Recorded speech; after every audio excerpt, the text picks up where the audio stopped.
దేవుని వాక్యాన్ని చూసుకుందాం. యోనా గ్రంథము మొదటి అధ్యాయము 3వ వచనం.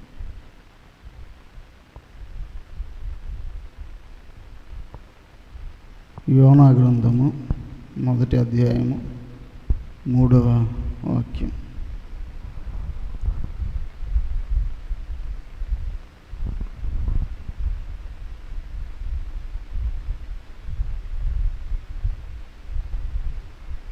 చదువుతారా? షమి ఏం చేస్తుందిరా?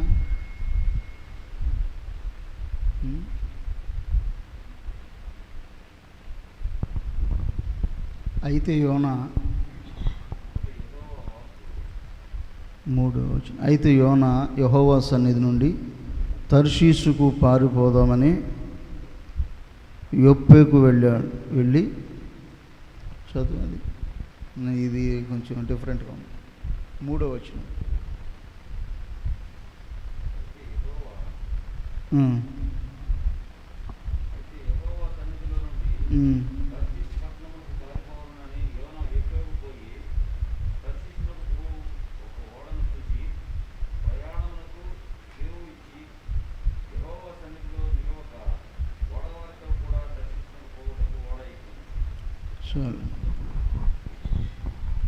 ఇది దానిలో భాష కొంచెం తేడా ఉంది. సరే ప్రియరా, యోనా గురించి మనం అనేక సార్లు విని ఉంటాము. యోనా అనగానే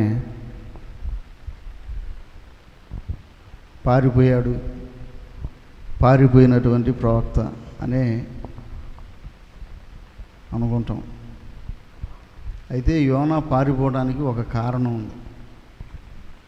యోనా పారిపోవడానికి కారణం ఉంది. దేవుడు యోనాకి చెప్పింది ఏంటంటే, నినివే పట్టణాన్ని గూర్చినటువంటి మొర నా సన్నిధికి చేరింది, అది ఘోరమైనటువంటి దుష్టత్వంలో ఉన్నది కాబట్టి నా ఉగ్రత దాని మీద కుమ్మరించబోతా ఉన్నాను. ఆ పట్టణం మీదకి నా ఉగ్రతను కుమ్మరించబోతా ఉన్నాను. కాబట్టి నువ్వు వెళ్ళి ఆ పట్టణస్తుల్ని హెచ్చరించమని యోనా దగ్గరికి దేవుని వాక్కు వచ్చింది. నినివే పట్టణానికి వెళ్ళటం యోనాకి ఇష్టం లేదు. ఏ విధంగానైనా సరే తప్పించుకోవాలి అని రకరకాల ప్రయత్నాలు బహుశా చేసి ఉంటాడు. ఒకసారిగా లోబడి ఉండడం నాకు తెలిసి. ఎందుకంటే కొన్ని పరిస్థితులు అలాగ వస్తాయి. అననీయ దగ్గరికి దేవుడు వెళ్ళి, అననీయ నీవు లేచి తిన్నదనే మార్గంలోనికి వెళ్ళి అక్కడ సౌలు అనేటువంటి వాని కొరకు ప్రార్థన చెయ్యి, అతను ఇప్పుడు ప్రార్థన చేస్తూ ఉన్నాడు కాబట్టి నువ్వు వెళ్ళి అతని కొరకు ప్రార్థన చేయి, నేను అతనికి కళ్ళు ఇస్తాను అని అంటే, అతని కొరకు నేను ప్రార్థన చేయటం ఏంటి ప్రభువా? సౌలు ఎలాంటి వాడు? సంఘాన్ని హింస పెట్టినటువంటి వాడు, సంఘాన్ని చెదరగొట్టినటువంటి వాడు.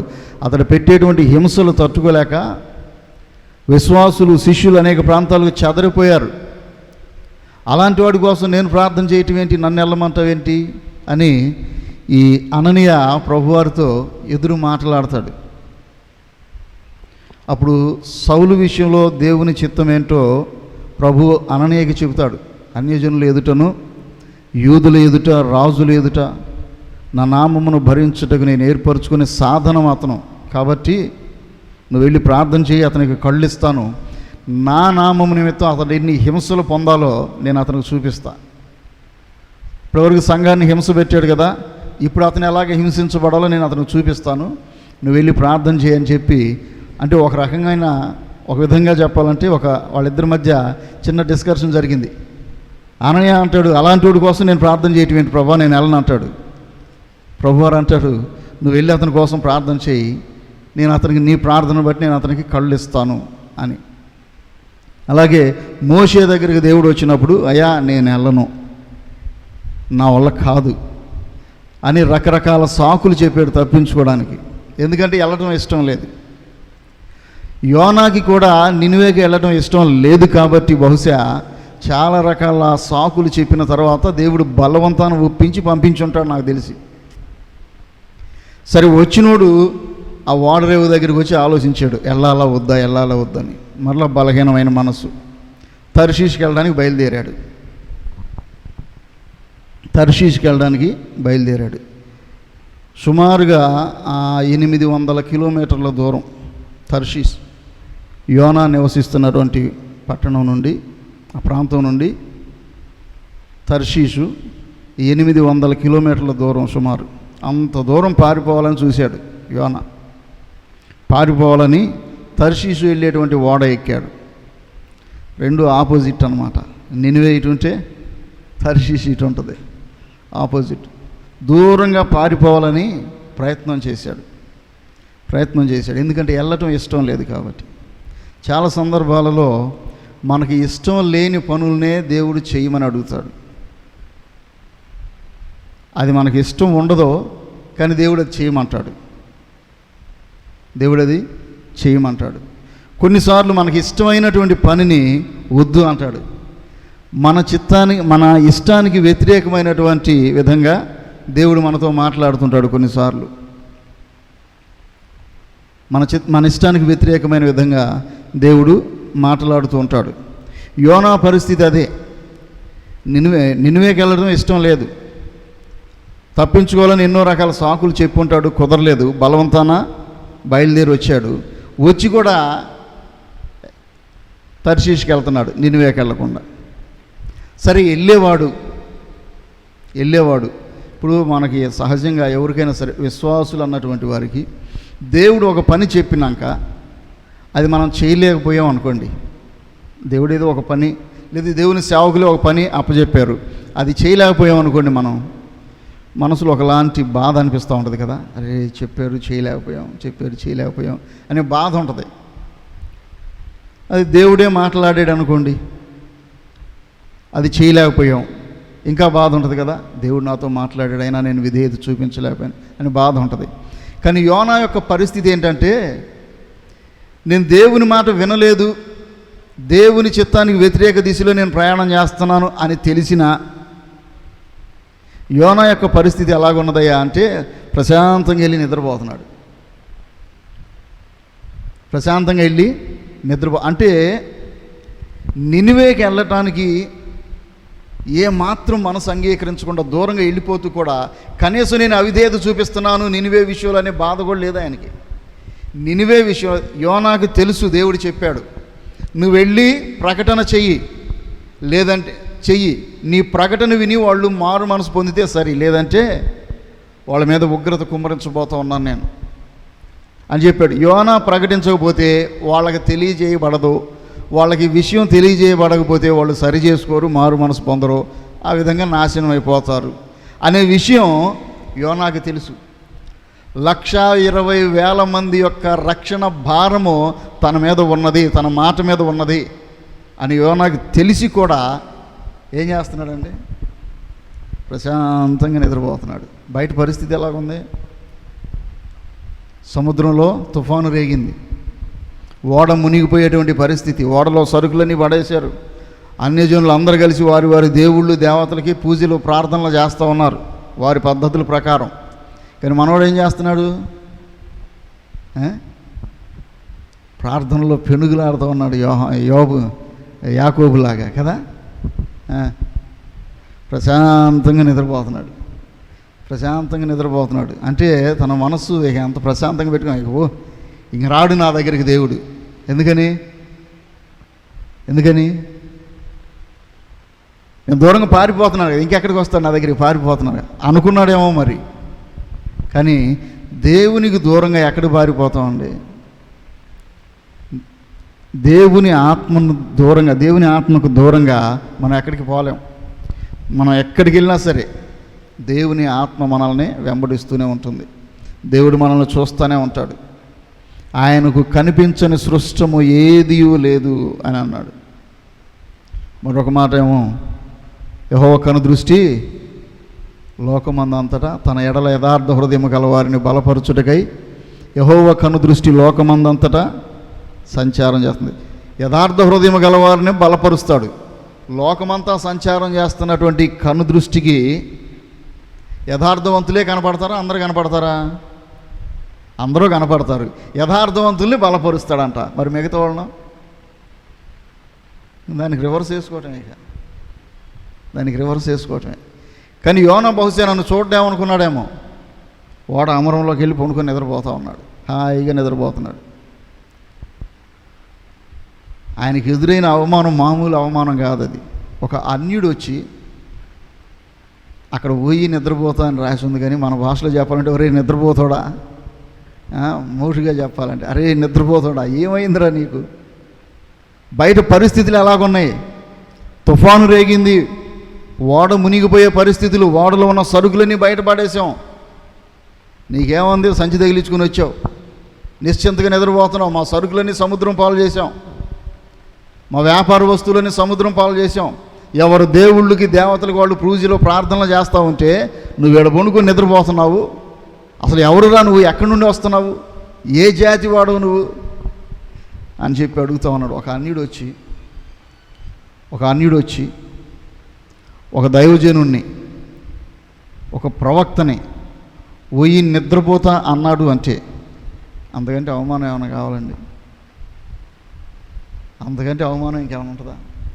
ఒక అన్యుడు వచ్చి వాళ్ళు ప్రార్థన చేస్తున్నారు వాళ్ళ దేవుళ్ళకి. దేవుని సేవకుడు అని చెప్పుకునేటువంటి వాడు, ప్రవక్త అని చెప్పుకునేటువంటి వాడు ఏం చేస్తున్నాడు? నిద్రపోతున్నాడు. పిల్లరా, ఇప్పటి దినాల్లో పరిస్థితులు దరిదాపుకి ఇలాగే ఉన్నాయి. ఎక్కడ చూసినా మరణ వార్తలు, భయంకరమైనటువంటి పరిస్థితులు లోకంలో. అన్యజనులందరూ వారి ఇష్టదేవుళ్ళకి దైవాలకి ప్రార్థన చేస్తున్నారు. దేవుని కృపను బట్టి సేవకులు కూడా ప్రత్యేకమైనటువంటి ఉపవాస ప్రార్థనలు ఏర్పాటు చేసి దేవుని సన్నిధిలో మొరపెడతా ఉన్నారు దేశం కోసం, ప్రజల కోసం. మరి మనలో ఆ భారం ఉన్నదా? మనం చేస్తున్నామా? సేవకులందరూ చేస్తున్నారు, మరి మనం చేస్తున్నామా? దరిదాపుగా నాకు తెలిసి ఎక్కువ సంఘాల వాళ్ళు, పెద్ద సంఘాలు అని చెప్పుకునేటువంటి వాళ్ళందరూ కూడా ప్రార్థనలు చేస్తూనే ఉన్నారు. ప్రత్యేకంగా ఉపవాస ప్రార్థన కూడికలు ఏర్పాట్లు చేస్తున్నారు. ప్రభువా మా దేశాన్ని కాపాడు, మా ప్రజలను కాపాడు అని చెప్పి ప్రభు సన్నిధిలో ప్రార్థన చేస్తూ ఉన్నారు.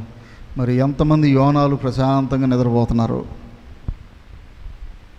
ప్రశాంతమైనటువంటి నిద్ర. అలాంటి సమయంలో ఒక అన్యుడు వచ్చి పోయి నిద్రపోతా అని బుద్ధి చెప్పాడు. బిలాముకు గనక గాడిద చెప్పినట్టు, బిలాముకి గాడిదతో చెప్పిస్తే కానీ మనోడికి బుద్ధి రాలేదు. ఎవరికి? ఎల్లొద్దురా బాబు అంటే విన్నాడా? ముందేమో నా ఇంటిడు బంగారం ఇచ్చినా నేను నీతో రానని అన్నాడు. తర్వాత ఇంకొంచెం ఎక్కువ కానుకలు పంపించేసరికి అయ్యా ఇల్లు వస్తానయ్యా అన్నట్టుగా మాట్లాడాడు. సరిపో అన్నాడు దేవుడు. గాడితో బుద్ధి చేస్తే కానీ మనోడికి ఎలగలేదు బల్బు. ప్రియులరా, దేశ రక్షణ, నినివే పట్టణం యొక్క రక్షణ యోనా మీద ఆధారపడి ఉంటే యోనా ఏం చేస్తున్నాడండి? వాళ్ళకి వెళ్ళి హెచ్చరించకపోగా వ్యతిరేక దిశలో ప్రయాణం చేస్తూ ప్రశాంతంగా నిద్రపోతూ ఉన్నాడు. అసలు ఇంతకీ యోనా నినివేకి వెళ్లకుండా పారిపోవడానికి కారణం ఏంటి? నినివేకి వెళ్లకుండా తర్షీష్కి వెళ్ళడానికి కారణం ఏంటి? నినివే పట్టణము అష్షూరీయుల ప్రధాన నగరాల్లో ఒకటి. నినివే పట్టణము అష్షూరీయుల ప్రధాన నగరాలలో ఒకటి. ఈ అష్షూరీయులు ఇశ్రాయేలీలకి బద్ధ శత్రువులు. అష్షూరీయులు ఇశ్రాయేలీలకి బద్ధ శత్రువులు. యోనా తర్వాత అష్షూరీయులు ఇశ్రాయేలు రాజ్యం మీదకి వచ్చి యుద్ధం చేసి దానిని ఓడించి ఆ జనాంగాన్ని చెరపట్టి తీసుకెళ్తారు. ఆ తర్వాత యోనా తర్వాత కొంతకాలానికి 2వ రాజుల గ్రంథంలో వ్రాయబడి ఉండిద్ది ఆ విషయం. చూడండి ఎన్నో వచ్చినాం అది.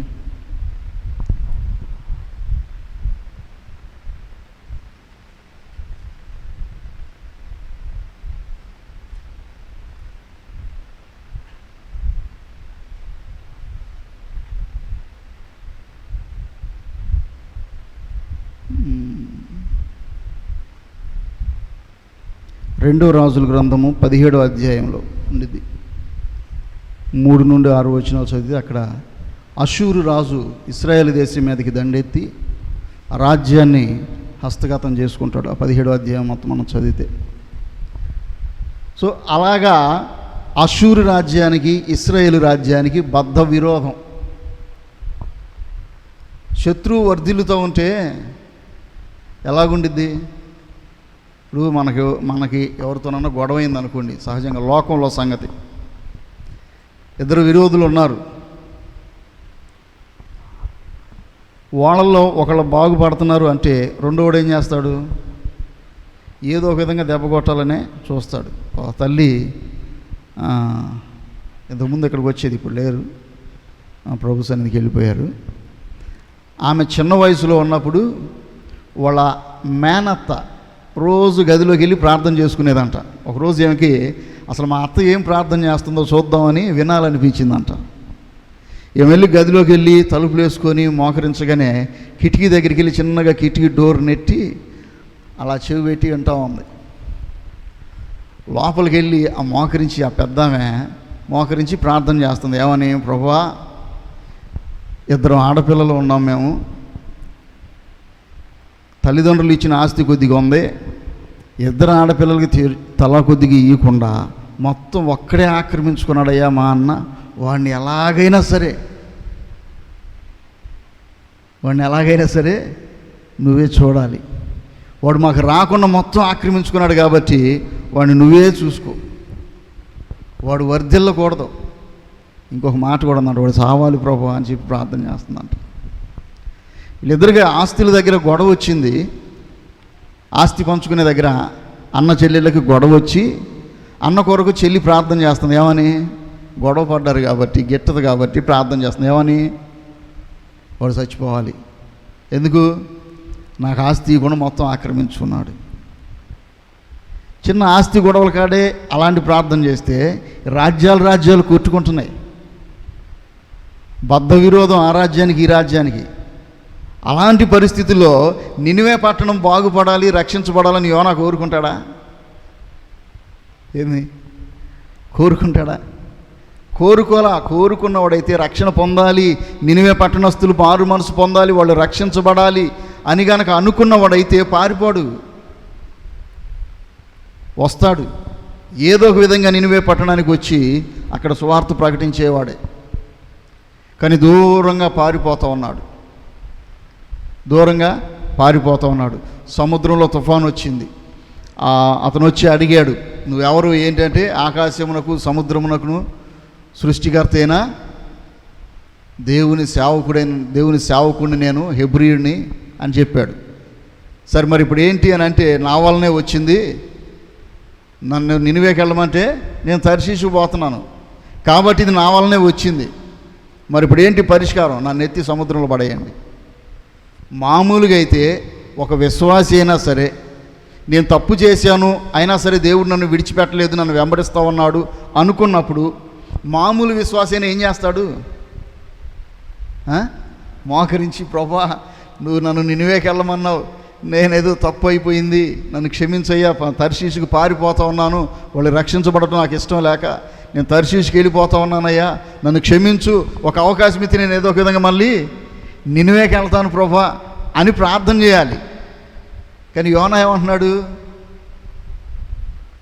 నన్ను ఎత్తి సముద్రంలో పడేయమన్నాడు. చావటానికైనా సిద్ధపడుతున్నాడు. చూడండి, సముద్రంలో దేవుడు చేపను ఏర్పాటు చేశాడని యోనాకు తెలుసా? తెలీదు. మరి సముద్రంలో పడవేమన్నాడంటే ఏంది అర్థం? చావడానికైనా ఇష్టపడుతున్నాడు, కానీ నినివేకి వెళ్ళి రక్షణ సువార్తను ప్రకటించడానికి మాత్రం ఇష్టపడలేదు. ఆయన ఇష్టపడలే. మొత్తానికి ఎత్తి సముద్రంలో పడేశారు. పడేసినా సరే అక్కడ మొత్తానికి సముద్రంలో చేప మింగేసింది. చేప కడుపులో ఉండి అప్పుడు ప్రార్థన చేస్తున్నాడంట. అప్పుడైనా కానీ నేను అక్కడికి వెళ్తాను తిరిగి అనే విధంగా ప్రార్థన చేయాల. మొత్తానికి తీసుకొచ్చి ఆ సముద్రం ఒడ్డున వదిలేసింది చేప. అప్పుడు మరలా దేవుడు వచ్చి చెబుతున్నాడు, ఇప్పుడు వెళ్ళి నినివేకని. అప్పుడు మరలా దేవుడు వచ్చి ఇప్పుడు వెళ్ళి నినివేకి చెప్పు అని అంటే ఇక తప్పదు అన్నట్టుగా బయలుదేరి వెళ్ళి 3 దినముల ప్రయాణం అంతా పట్టణం అది. ఈ దరి మొదలు పెట్టుకొని ఆ దరికి వెళ్ళాలంటే 3 రోజులు పట్టింది ప్రయాణం. అంత పెద్ద పట్టణంలో 3 రోజులు ప్రయాణం చేయగలిగినటువంటి పట్టణంలో ఈయన ఎంత ప్రయాణం చేశాడో తెలుసండి? సువార్త ప్రకటిస్తూ 1 రోజు. అంటే సగానికి కూడా వెళ్ళలేదు ఈయన. సగం ప్రజలకు కూడా సువార్తను అందించకుండా ఏదో చెప్పాడు కాబట్టి, బలవంతాన పంపించాడు కాబట్టి, ఏదో నా పని ఏదో చేస్తే సరిపోయిద్దిలే అన్నట్టుగా 1 రోజు వరకు అట్లా వెళ్ళి వచ్చాడు. మెదకుండా వెళ్ళి దూరం కూర్చొని చూస్తూ ఉన్నాడు. నాశనం చేస్తానన్నాడుగా పట్టణాన్ని, చూడాలి. యోనాకు తెలుసు దేవుడు ఎలా అని చూడు. నేను వెళ్ళి చెబుతాను మీరు నాశనం అయిపోతారు, మీరు పాపం చేశారు, దేవుని ఉగ్రత మీ మీదకి రాబోతుందని. ఒకవేళ వాళ్ళు గనక గ్రహించుకొని ప్రభువా నిజంగా మేము పాపం చేసామయ్యా, తండ్రి క్షమించయ్యా అని గనక పశ్చాత్తాపడి ప్రార్థన చేశారంటే వాళ్ళని వదిలేస్తాడు, వాళ్ళు రక్షణ పొందుతారు అనే విషయం యోనాకు తెలుసు. అందుకే ప్రకటించడం ఇష్టం లేదు. బలవంతాన్ని వచ్చి 1 రోజు ప్రయాణం చేసి వెళ్ళి కూర్చున్నాడు. ఎలా నాశనం వచ్చిందో చూద్దాం అన్నట్టు కూర్చొని చూస్తూ ఉన్నాడు. రాలా. ఎంత బాధేసిందంటే మనోడికి, ప్రభువా నేను ముందే చెప్పాను కదయ్యా, నువ్వు అత్యంత కృప కలిగినటువంటి దేవుడు అని, నువ్వు క్షమించేటువంటి హృదయం కలిగిన వాడువని. నేను వెళ్ళి ప్రకటించిన తర్వాత వాళ్ళు కనుక మారు మనసు పొందితే ప్రభువా తప్పైంది క్షమించయ్యాని అంటే క్షమించి విడిచిపెడతావు అని నేను ముందే చెప్పాను కదా. నువ్వేమో అలా కాదు, వెళ్ళి ప్రకటించన్నావు. నేను వెళ్ళి ప్రకటించాను, దేవుని ఉగ్రత మీ మీదకి రాబోతుంది అని చెప్పాను. మరి ఇప్పుడు ఏది రాలేదుగా. నేను అబద్ధికున్నా, నువ్వు వాళ్ళని నాశనం చేస్తానన్నో చెయ్యి అని అంటున్నాడు దేవునితోనే. నినివే పట్టణం యొక్క నాశనాన్నే కోరుకున్నాడు దేవుడు. యోనాకి గ్రహింపోయేలా ఒక చిన్న విషయాన్ని, ఒక సొర చెట్టు మొలిపించి ఆయన పందిరేసుకున్నాడు. మళ్ళా పందిరేసుకొని కూర్చున్నాడు. ఏంది? ఆ పట్టణం నాశనం అవడం చూడాలి, వెళ్ళాలి. ఈయన ఆ పట్టణం నాశనం అవడం చూడాలి, వెళ్ళాలి. పందిరేసుకొని కూర్చున్నాడు. పందిరిలో ఎలా నాశనం అయిందో, ఎలా కుమ్మరించబడిద్దో దేవుని ఉగ్రత. సొదొమ గొమొర్రా మీదకి కుమ్మరించబడుద్దా, ఎలా వచ్చింది దేవుని ఉగ్రత చూడాలి అని దేవుని మీద బాధపడతా ఉన్నాడు. నాకు తెలుసయ్యా, నేను ముందే అన్నాను నువ్వు ఇలా చేస్తావని, అందుకే నేను రానన్నాను. నేను కనుక రాకుండా తర్షీష్కి అలాగ వెళ్ళిపోయినట్లుగా వీళ్ళు నాశనం అయిపోయేవాళ్ళే. నన్ను ఇక్కడికి రప్పించావు, వాళ్ళని రక్షించావు. సొర చెట్టు మలిపించి ఆ పందిరికి అల్లించాడు. మనకులాగా తాటాకులు లేవేమో పాపం. తాటాకులు ఉంటే తాటాకులు వేసుకునేవాడు. ఆ కర్రలు తెచ్చి పందిరిలా కట్టుకొని నేను కూర్చుంటే సొర చెట్టు ఒక్క రాత్రి మొలిచి ఆ పందిరి మీద అల్లుకుంది. తెల్లారేసరికి మంచి నీడ. ఆ ఎండ భయంకరమైన ఎండకి ఆ సొర చెట్టు అల్లుకునేసరికి ఆ పందిరిలో చల్లగా ఉంది. తెల్లారేసరికి లేదు. మళ్ళీ ఓ పురుగును పంపించాడంట దేవుడు, అది కొట్టేసింది. రాత్రి అయిపోయింది. రాత్రే మొలిసింది, రాత్రే ఎండిపోయింది. తెల్లారికి ఎండ ముదిరేసరికి అయ్యగారికి ఇక ఎండ తీవ్రతకి మనోడికి కాకి ఎక్కినట్టుంది. మొత్తానికి దేవుని మీద సణుగుడు మొదలుపెట్టాడు. 1 రోజే కదా ఉన్నది అని. అప్పుడు దేవుడు యోనాను అడుగుతున్నాడు, యోనా సొర చెట్టు విషయంలో నువ్వు కోపగించుకోవడం న్యాయమేనా అంటే, ఎందుకు న్యాయం కాదయ్యా, నిన్నంతా ఎంత చల్లని నీడనిచ్చింది, నాకు హాయిగా ఉంది. నిన్నంతా 1 రోజులోనే తీసేసేవు దాన్ని. బాధ ఏదా, నాకు కోప్పడకూడదా నేను అని అంటే, యోనా నువ్వు కష్టపడలా, నువ్వు విత్తనం వేయలా, నీళ్లు పోయిలా, 1 రాత్రికి అది మొలిచింది, నీకు నీడ ఇచ్చింది, అయిపోయింది. 1 రాత్రికే వాడిపోయింది. నువ్వు కష్టపడని దాని గురించి నీకు అంత బాధ కలిగితే 1,20,000 మంది ప్రజలు ఉన్నారు అక్కడ. ఎంతమంది?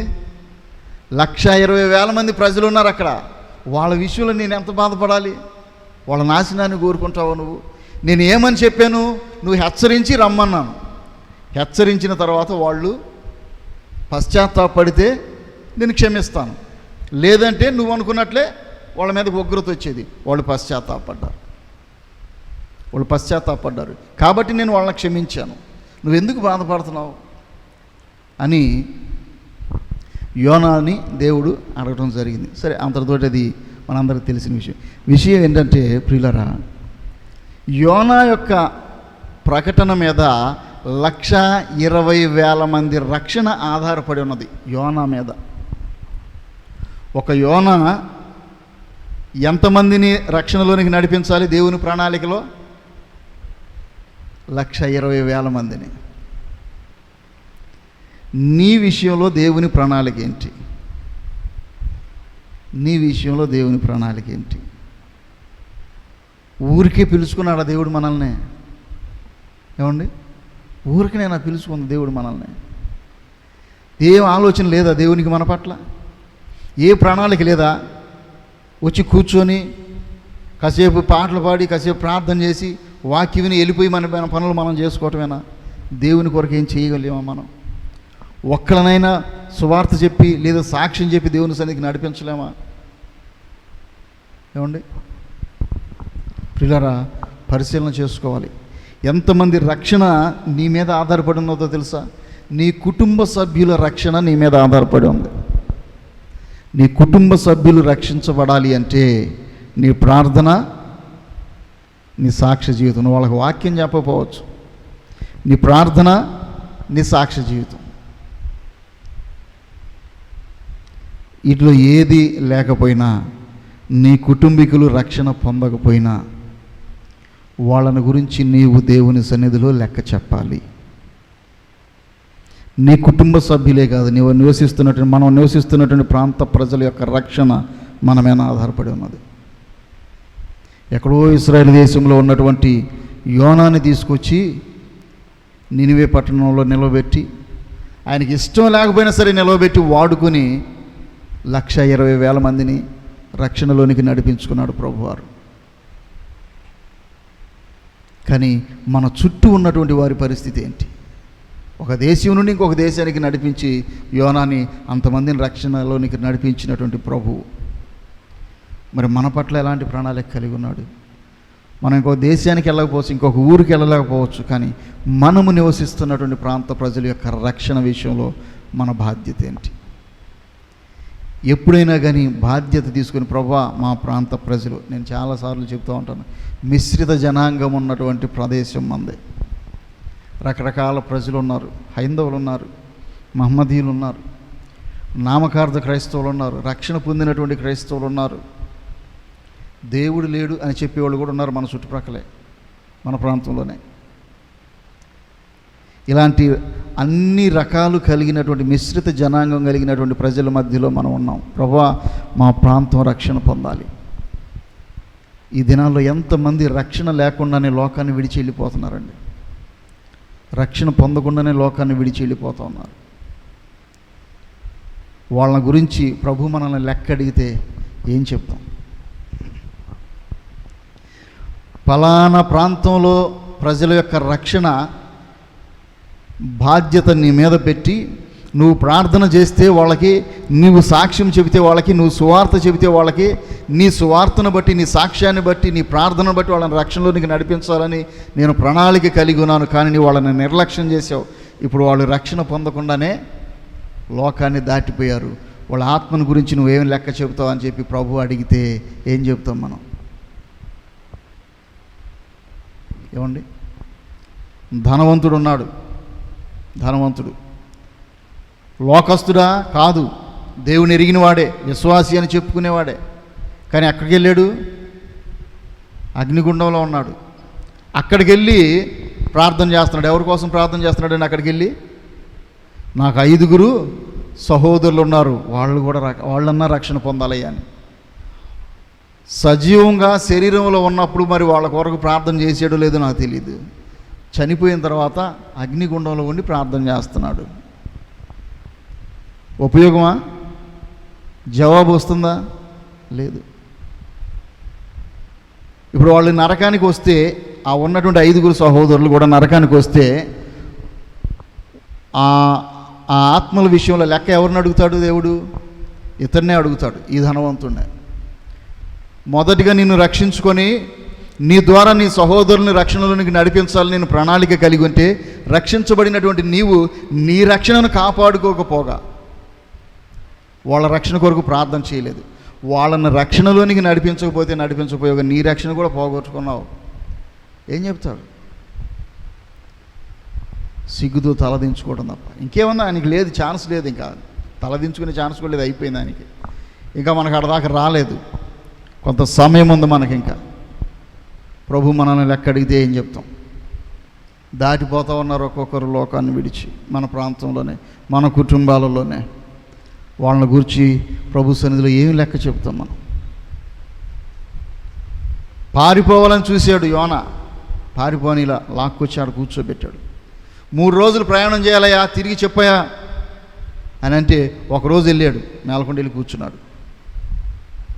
అంటే దేవుడు చెప్పిన పని పూర్తిగా చేయలా, అంత బలవంతం పెట్టినా కానీ పరిపూర్ణంగా మాత్రం విధేయత చూపించలా. నోవహు యెహోవా తనతో చెప్పినది యావత్తును చేసి ముగించను అని ఉంటుంది.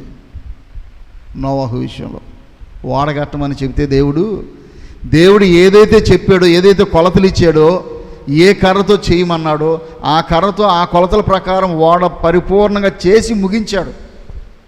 కొంత పెండింగ్ పెట్టుకోవాలా, ఇది తర్వాత చేస్తానులే ప్రభు, వర్షం మొదలైద్ది కదా అప్పుడు చేస్తానులే, అంత అయిపోయింది కదా, తలుపు ఒక్కటే, ఈ తలుపు వర్షం బిగినైన తర్వాత చేస్తానులే, టైం ఉంటుంది కదా, ఒక్కసారి రాదు కదా, వర్షం బిగినైన తర్వాత చేస్తానులే అన్నాడా? మొత్తం చేసి ముగించాడు.